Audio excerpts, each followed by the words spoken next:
नमस्कार दोस्तों, मैं मोनिका दुबे स्वागत करती हूँ आपका मॉर्निंग क्लासेस में। उम्मीद करती हूँ कि आपको मेरा पढ़ाया हुआ पसंद आ रहा होगा और जिससे आपका कॉन्सेप्ट भी क्लियर हो गया होगा।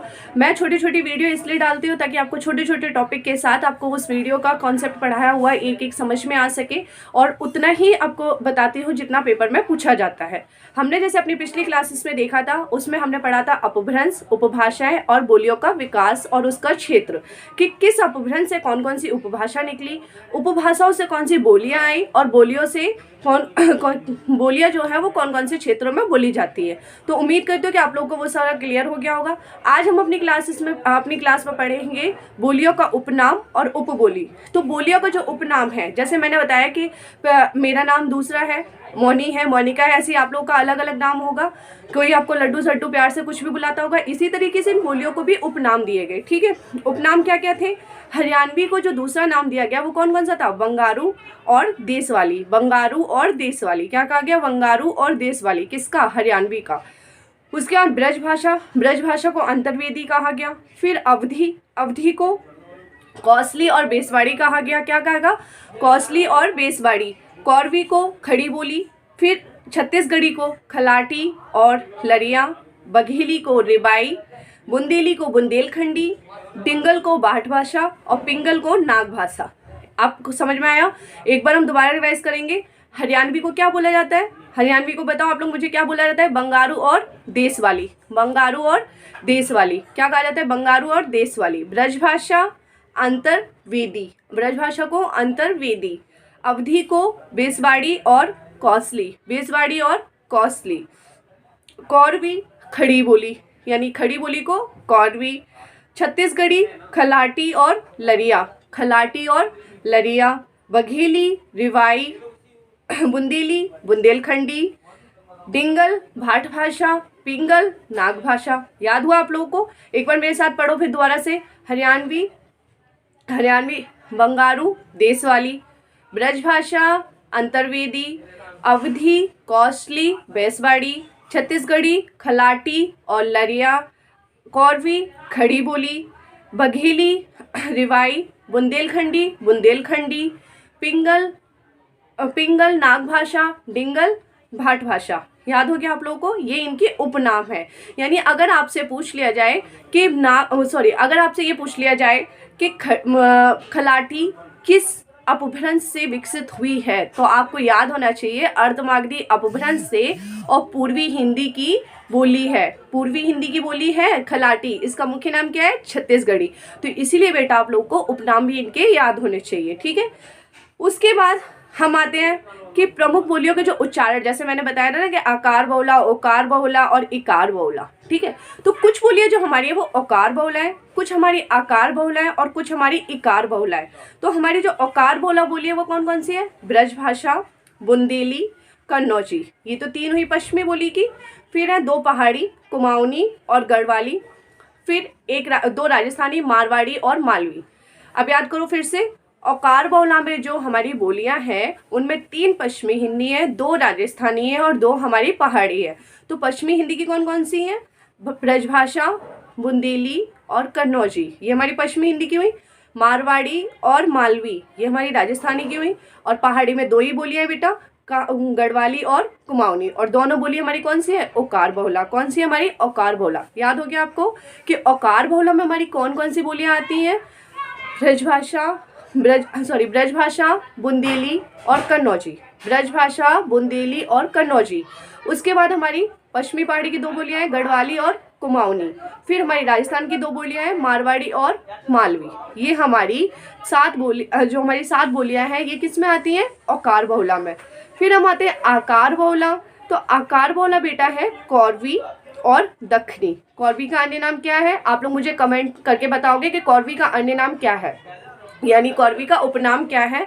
आप लोग मुझे कमेंट सेक्शन में बताओगे। ठीक है, तो आकार बहुला कौन कौन सी? हमारी कौरवी और दक्षिणी। कौरवी और दक्षिणी हमारी कौन सी बोली है? ये आकार बहुला। याद रखना बेटा, आकार बहुला कौरवी और दक्षिणी। इकार बहुला भोजपुरी। इकार बहुला में एक ही है, कौन सी है? भोजपुरी। आया समझ में आपको? देखो सबसे पहले याद करो कि औकार बहुला में तीन पश्चिमी हिंदी की है, दो राजस्थानी की है और दो पहाड़ी की है। ठीक है, तीन पश्चिमी हिंदी की कौन कौन सी है? बुंदेली, कन्नौजी, ब्रजभाषा। तीन याद होगी, पश्चिमी हिंदी कवर हो गया। उसके बाद हम आते हैं पहाड़ी पे गढ़वाली और कुमाऊनी। फिर हम आते हैं राजस्थानी पे मारवाड़ी और मालवी। क्लियर हुआ आपको? उसके बाद हम आते हैं आकार बहुला। आकार बहुला कौन कौन सी हमारी? कौरवी और दक्षिणी। कौरवी और दक्षिणी। कौरवी का अन्य नाम मैंने आपसे पूछा और आप मुझे कमेंट सेशन में बताएंगे कि कौरवी का अन्य नाम क्या है। फिर हम आते इकार बहुला। इकार बहुला हमारी कौन सी है? भोजपुरी। कौन सी हमारी? भोजपुरी। ठीक है, तो ये हमारे क्या है? अकार बहुला, आकार बहुला और इकार बहुला। ये इन क्षेत्रों में जो बोलियां आती है वो ये है। औकार बहुला में कौन सी है, आकार बहुला में कौन सी है और इकार बहुला में कौन सी। ठीक है, फिर हम आते हैं कि अन्य विद्वानों द्वारा दी गई अन्य बोलियां। अब देखो, जैसे नामकरण होता है ना, तो नामकरण देखो, आपका भी नाम किसी ने रखा होगा ना, ऐसे ही बेटा इन बोलियों का नाम भी किसी किसी विद्वान ने रखा। अब विद्वान कौन से थे? जैसे कौरवी। कौरवी का अन्य नाम आपको मुझे कमेंट सेशन में बताना है, इसलिए मैं नहीं बताऊंगी। ठीक है, अब कौरवी नाम किसने दिया? किसने दिया कौरवी नाम? राहुल सांकृत्यायन ने। किसने? राहुल सांकृत्यायन ने। ठीक है, उसके बाद आता है राजस्थानी। अब राजस्थानी नाम किसने दिया? जॉर्ज ग्रियर्सन ने। किसने दिया? जॉर्ज ग्रियर्सन ने। फिर डिंगल। डिंगल नाम किसने दिया? बांकीदास ने। ब्रजबुली ईश्वरचंद ने। ब्रजबुली किसने दिया? ईश्वरचंद ने। बिहारी जॉर्ज ग्रियर्सन ने। भोजपुरी रेमंड ने। और मैथिली कोलब्रुक ने। ठीक है, अब देखो दोबारा पढ़ो एक बार। कौरवी नाम किसने दिया? कौरवी नाम किसने दिया? राहुल सांकृत्यायन ने। फिर राजस्थानी किसने दिया? जॉर्ज ग्रियर्सन ने। डिंगल किसने कहा? बांकीदास ने। ब्रजबुली किसने कहा? ब्रजबुली किसने कहा? ईश्वरचंद ने। फिर बिहारी किसने कहा? जॉर्ज ग्रियर्सन ने। भोजपुरी किसने कहा? रेमंड ने। मैथिली किसने कहा? कोलब्रुक ने। ठीक है, आपको ये नाम याद हो बेटा? देखो अलग अलग नाम। अब इनको हम ट्रिक के माध्यम से भी पढ़ सकते हैं। आपको मैं एक छोटी सी ट्रिक बताती हूँ इनकी। देखो, कौरवी यानी कोरा कागज कौन है? राहुल। राहुल कोरा कागज है। ठीक है, इस तरीके से आप पढ़ो। राहुल सांकृत्यायन ने कौरवी नाम दिया तो राहुल कोरा कागज है। फिर उसके बाद हम आते हैं राजस्थानी ग्रियर्सन। जो ग्रियर्सन थे वो किस पे राज करते थे? राजस्थानी पे। ग्रियर्सन राजस्थानी पे राज करते थे, या ग्रियर्सन का राज था, इतना याद कर लो। तो ग्रियर्सन से ग्रियर्सन याद हो जाएगा और राज से आपको राजस्थानी याद हो जाएगा। फिर आते हैं डिंगल। अब डिंगल कौन बजाता है? और डिंगल कौन बजाता है? बांकीदास। डिंगल कौन बजाता है? बांकीदास। ब्रजबुली ईश्वरचंद। ब्रज में क्या होता है? ईश्वर की पूजा होती है। ब्रज में ईश्वर की पूजा होती है। ठीक है, तो ब्रजबुली ईश्वरचंद ने नाम दिया। बिहारी जॉर्ज ग्रियर्सन, या तो ऐसे याद कर लो कि ऐसे कर लो, जॉर्ज ग्रियर्सन बिहार पर राज करते हैं। जॉर्ज ग्रियर्सन बिहार पर राज करते हैं। तो जॉर्ज ग्रियर्सन ने क्या क्या नाम दिया? बिहारी और राजस्थानी। तो जॉर्ज ग्रियर्सन से जॉर्ज ग्रियर्सन, बिहारी, राज करते हैं राजस्थानी। याद हो गया आपको? इस तरीके से। भोजपुरी रेमंड ने एक भोज रखा। ठीक है, रेमंड ने भोज रखा। भोज जानते हो ना, जो ये दावत होती है या फिर जो फंक्शंस में होते हैं वो भोज बोलते हैं ना कि भोज रखता है, तो रेमंड ने भोज रखा। फिर मैथिली कोलब्रुक, मैथ की बुक। ठीक है, कोलब्रुक को बुक कर दो और मैथिली को मैथ कर लो, मैथ की बुक। तो बेटा आपको इससे समझ में आया होगा ना कि किस तरीके से है ये। देखो, राहुल कोरा कागज है यानी कौरवी, राहुल सांकृत्यायन। ग्रियर्सन बिहार पर राज करते हैं, तो ग्रियर्सन बिहारी राज करते हैं राजस्थानी। ठीक है, फिर आते हैं डिंगल। डिंगल कौन बजाता है? बांकीदास। ब्रज में किसकी पूजा की जाती है? ईश्वरचंद दास की, मतलब ईश्वर की पूजा की जाती है, जिससे हमारे हो गए ईश्वरचंद। फिर हम आते हैं भोजपुरी रेमंड ने भोज रखा। उसका मैथिली कोलब्रुक, मैथ की बुक। हो गया ना ट्रिक से आपको याद। इसी तरीके से आप सब चीज़ों की छोटी छोटी ट्रिक बना के याद करोगे ना, आप लोगों को बहुत जल्दी याद हो जाएगी। ठीक है, फिर हम आगे पढ़ते हैं कि खड़ी बोली को कुछ लोगों ने कुछ अर्थ किया। खड़ी बोली का जैसे कुछ अर्थ किया। सुनीति कुमार चटर्जी ने क्या कहा? इसको सीधी भाषा। क्या कहा? सीधी भाषा। कामता प्रसाद गुरु ने क्या कहा? कर्कश भाषा। क्या कहा? कर्कश भाषा।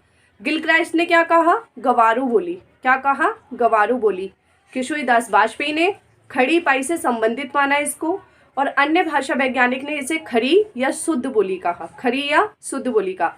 अब देखो कि आपसे कैसे पूछ ले जाएगा कि खड़ी बोली को गवारू बोली किसने कहा। खड़ी बोली को गवारू बोली किसने कहा, तो आपको पता होनी चाहिए कि खड़ी बोली को गवारू बोली गिलक्राइस्ट ने कहा। किसने कहा? गिलक्राइस्ट ने। समझ में आया आपको?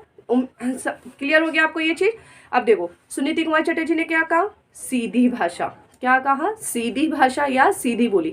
जिस तरीके से मैं आपको बताती हूँ उसी तरीके से आप अपने नोट्स बनाते चलो। आप जब नोट्स बनाते चलोगे तो एक क्षण में आप उठाओगे उन नोट्स को, रिवीजन करते जाओगे, और जब आप नोट्स को रिवीजन करोगे तो आपको मेरी क्लासेस का पढ़ाया हुआ समझ में भी आएगा कि हाँ उस समय मैम ने ये बात हमें बताई थी। क्लियर हुआ? तो सुनीति कुमार चटर्जी ने क्या कहा? सीधी भाषा। कामता प्रसाद गुरु ने क्या कहा? कर्कश भाषा। गिलक्राइस्ट ने क्या कहा? गवारू बोली। किशोरीदास वाजपेयी ने क्या कहा है? इसको खड़ी पाई से संबंधित माना। अन्य भाषा वैज्ञानिक ने क्या कहा? खरी या शुद्ध भाषा। ठीक है, तो आप लोग को ये समझ में आया कि बोलियों का उपनाम क्या था।